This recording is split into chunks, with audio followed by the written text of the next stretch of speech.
Yo dudes, welcome back to The Quest. I've written a lot of video scripts and then I, recorded them and came back almost a month after to edit them together in a video, and then I realized, hey, you know what? I sound like I'm dying on the inside and they're really bad scripts and they're also outdated. So I'm just gonna give you a completely ad-libbed new version of how I created Roguestar for the the game jam mini jam number 77 in a week or so after I finished the Godot Wild Jam number 31, where I made Indie Quest, which was an absolute train wreck now that I actually look at it. It's unfortunate, but hey, it was my entrance back into actually working on stuff, so I'll give it that. It was a win, and that kind of stand in the view on it. But anyways, I saw Mini Jam number 77 coming up, and I told myself I was gonna join it. I was a masochist mode. I was like, I'm getting back into work mode, guys. I'm doing games again. I'm getting out of this rut that I'm in, and this creative block that I'm in, and I've been in for quite some time. But then when it started, I decided not to. I was still tired from Indie Quest development. I worked on that game for a week straight with a 40-hour work week, which I work overnight, so I work 11 p.m. to 6:30 in the morning. Usually 6:30 in the morning just means 7 in the morning for the most part. And then I come home, I gotta sleep for at least 4 hours, and then I have my girlfriend and friends to attend to, and there's a lot going on. But I managed to put it all together in 1 week, which meant I didn't really sleep that week, so I was exhausted and still burned out from that. But then I thought of a great idea during my lunch break. Of course, and I made a design document during my lunch break as well. And then I decided a few hours after it started, I was joining up, and by the time my break had ended, only 30 minutes, I had a full game just planned out. I had all the intimate details planned out, and I already had all the base movement going for it. And that's when I decided, you know what? I've already started working on this game. I've already gotten the base stuff going on it. I'm doing it. I'm doing it. Despite my little voice in my head going, no, don't do it. Don't be dumb. I was like, you know what? Shut up, little voice. You're weak blood. We're doing the second or third jam in a row, back to back. So here we are. Roguestar is a procedurally generated space side shooter roguelike. Yeah, that's a mouthful, but that's kind of my jam though. If there is proc gen and roguelike, which are usually pretty you have to have them both together to make a roguelike really compelling for the most part. So if those two are, if you see roguelike beside anything, you can have already assumed I have played it or I'm going to play it, because I love roguelike games. I love roguelike games so much. I'm not sure I can make a game that's not a roguelike or just because I love them so much. Proc gen rogue games are they're just my thing. So you'll play as a guardian with an awesome sword that shoots laser blasts, and you travel from solar system to solar system, freeing planets from some hostile alien species known as the Rust. Why? Because Rust, everyone hates it, deteriorates your stuff, and it's horrible. Basically, the Reapers from Mass Effect 3. Every world was generated and given an appearance based on that appearance, which also changed how it looked in their shooter-style gameplay. Did that really happen? No, but that was the idea. As far as the shooter-style gameplay sections, when you're on planet, it changed the background color, and then that was it. That's all I really got to. So, naturally, once I was off my break, the next day I had gotten some sleep. I went to Park Bros Cafe, which is a block or two from my apartment. I paid a ridiculous amount of money for a coffee, brought my PS5 controller, put my laptop down, got a compliment, talked about indie game dev for a minute, and then I started working on the planet generation, which, once again, while getting off work, I slept a little bit, but I walked my fiance to her work after that, so that's next to Duncan as well. I thought I was stopping at Duncan, I was like, nah, it's too early for that, I need to just sleep. So, but when I got to actually working on this game, I grinded out the entire solar system very quickly, which was nice. It's actually the one I needed to really get things going and to really compel myself to go forward, to convince myself that I could do it, which is not always easy. So each planet generated a seed, which numbers I used to decide size, temperature, etc., which then would lead to a full year's level and was like a random name and difficulty level. Now, the two things that didn't make it into the game was the full year's level and the difficulty level. The difficulty was this cool system I had all mapped out. It was awesome. It would work amazingly well. The problem is it took way too long to actually get into play, and I, at the end of the day, but at the end of this jam, was just like, God damn, if this game just runs for 2 minutes and I can play it, I'll be happy. So difficulty got cut out of the game at the end. Full year's level was like how much like trees and like flowers and that kind of stuff was on the planet, which was determined by a lot of things. I had that all set up too, but at the end of the day I didn't get trees and sprites like that into the game, so it just didn't happen.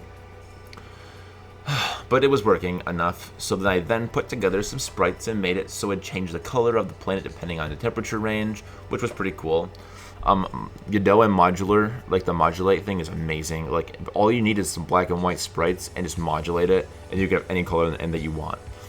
Alright, so it could also have optional things like rings like Saturn, which was like super fun because I did all this on my tablet. Like, I drew it all on my tablet, so I was actually kind of like happy that I was getting back into art a little bit more. And I was pretty bored after a while with all the stuff. Like, there wasn't a lot of planet types or anything like that. You know, so I started adding in random things like chance events. For example, a planet could be dead, which was just random. So if the planet was dead, its appearance would change to look destroyed and messed up.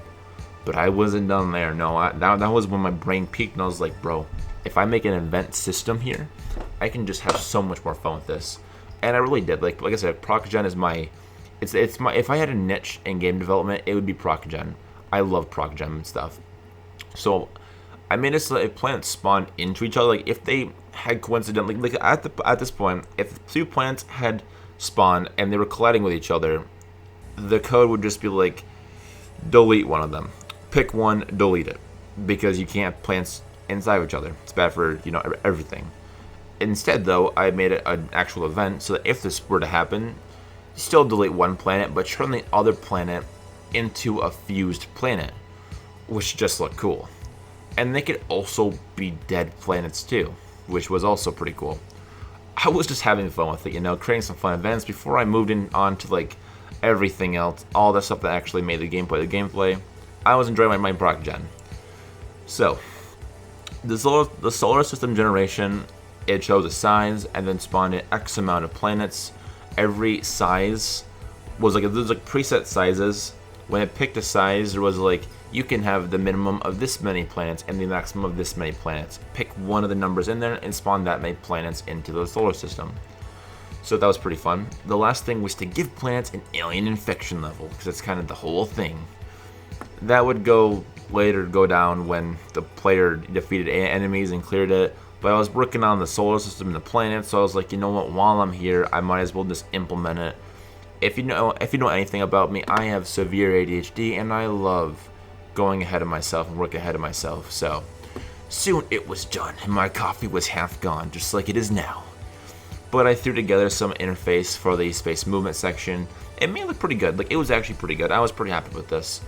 At that point, you know, I was already just like, not depressed, but I was not feeling the best. I was like, I had worked harder than I had worked in the past like month just about. So I went home, slept a bit more because I'm lazy. And after I woke up, I spent some time polishing the content I already had and making the player for like the space section, which you like wander around the solar system. I made the player controller for that. And then I made them look cool and feel good to move around, because like I said, I had some of this stuff already done from my work, my break at work, but like I had 30 minutes to do all of that. I never said it was that good, so I remade most of it, and you know, made it feel good to move around. Mostly the camera zoom level was changed a ton. If you've ever worked on a game and have had like experience with cameras, you know that like a camera zoom and how the camera is placed is like half the polish in a game. Like half the aesthetic is just where the camera is placed at. So that's always important. For me, camera work is like super important in real life when I do my shots for my videos and in games and anything else they work on. So I added an outline / glow shader from the Godot collection to the player. I'll link that below, by the way, because it's super awesome and very, very useful. So I added it to the player to make them look cool. like a little spacey, little radiated, you know. I drew up a sword for them that I thought looked pretty cool, and I used the character creator made with Godot for the character sprite again, just like my last game jam. Link below as well, and probably put a little thing in this video as well, because I really respect the work that was done on it. So once that was all done, I could move around the solar system and enter planets with some decent polish. Things were looking good for day 1 progress, but this jam wasn't a week long like the last, so I didn't really have a week to just go, you know what, day 1's done. I got day 2, 3, 4, 5, and 6 left to go. No, I had like day 2 or so to go. I think it was a 3-day jam, so it was like day 2 and 3 to go.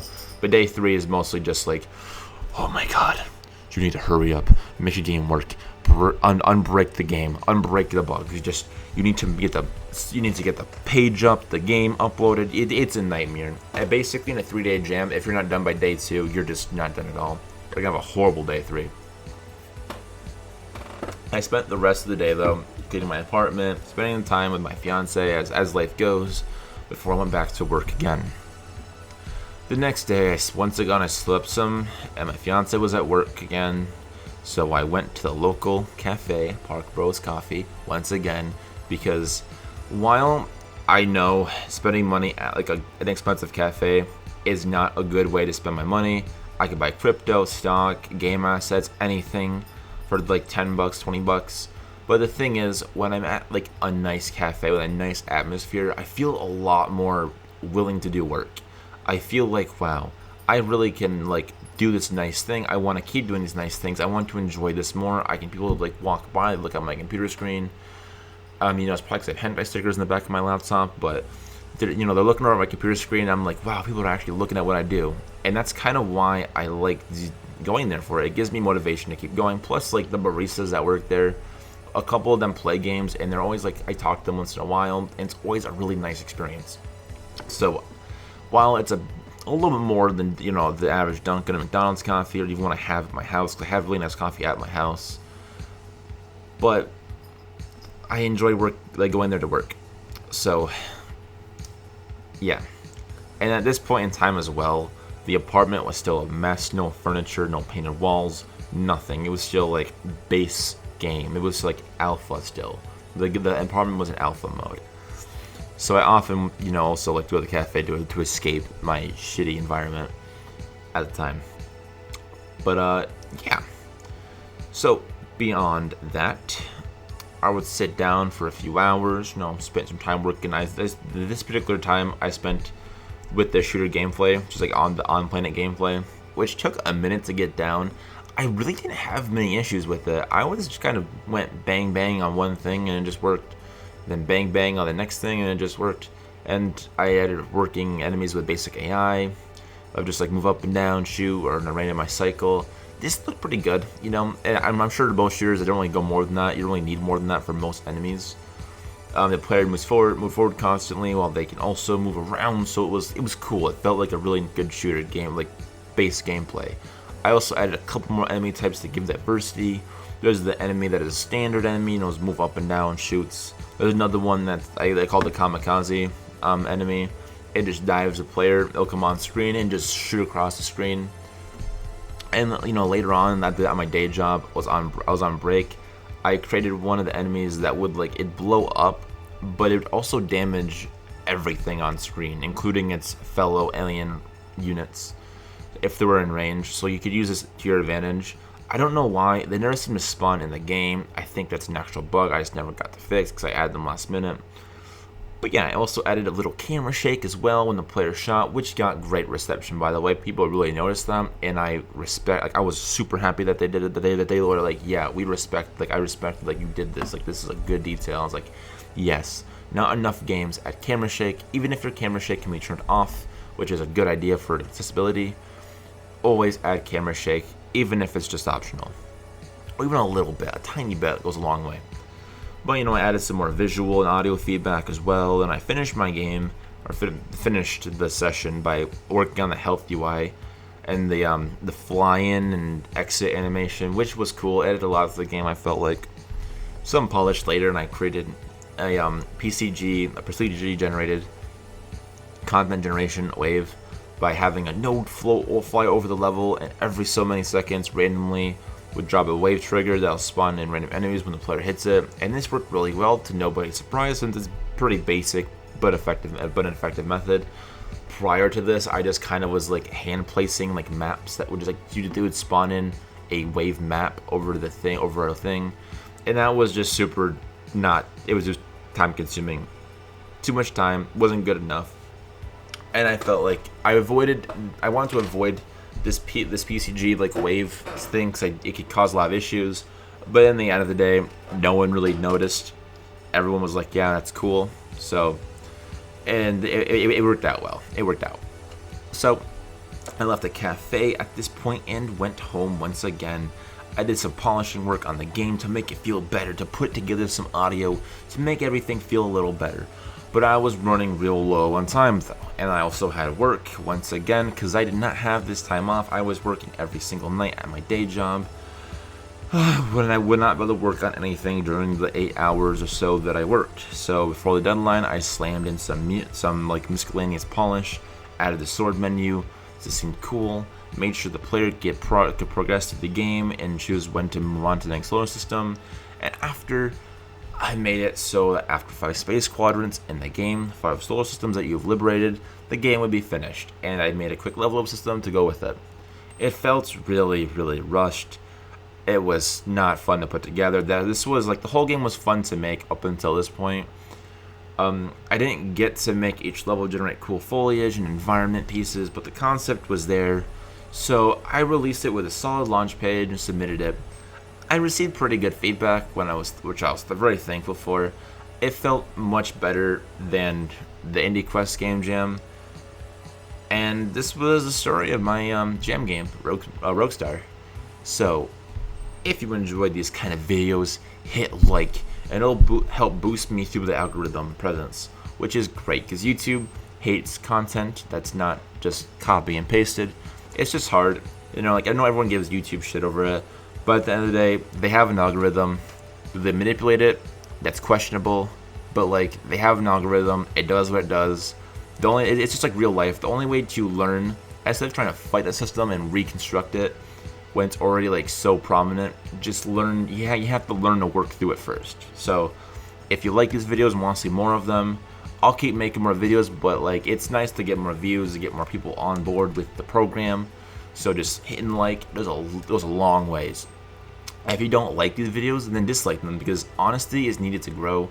Maybe you can leave a comment why you don't like it, or throw me a DM on Twitter so you don't, in case you're worried about getting like hate. Which, on this channel, as long as you're not just being a complete asshole. If you're like, I don't like your videos, you talk too much, you have too many tangents, I don't like your editing style, maybe my channel just isn't for you, and maybe I can learn a few things from that comment as well. It goes a long ways. It's very good. And if you're worried about hurting someone's feelings, this is an indie game dev channel. I get told to kill myself on a daily basis, and that I'm ruining my life, wasting my time, and have no chance at success at all. So like, if you think you can hurt my feelings, I genuinely would pay you money to actually see if you could, because you won't be able to. It's just the way it is, which is great. And if you're new and are feeling this style of content creation, hit subscribe and join the community, because like the more we have on here, the merrier. Like, it's just awesome to see more people jump on constantly. If the comments are negative, positive, or neutral, I enjoy them all because I have come such a long way in my editing style and actually how I make videos. And I want to credit that to everyone that's like been on board, that's followed me for a while, that's helped me out through this whole thing in the past year. And here we are, going forward. So have a great day, dudes. Even if you're looking towards the abyss, pull yourself up, put on a good song, and motivate yourself. I believe in you. Sometimes it takes you months or even a couple years to get through what you're going through, but eventually the point is you can get there with enough effort. Trust me, I have been in like a not such a good place for many years, most of my life, and here I am finally just pulling myself out and going, thank you guys for really giving me a platform to better myself on and show you guys what I'm doing. And yeah, so I will see you guys on the next video, on the next episode of Indie Quest. Goodbye, Vesper.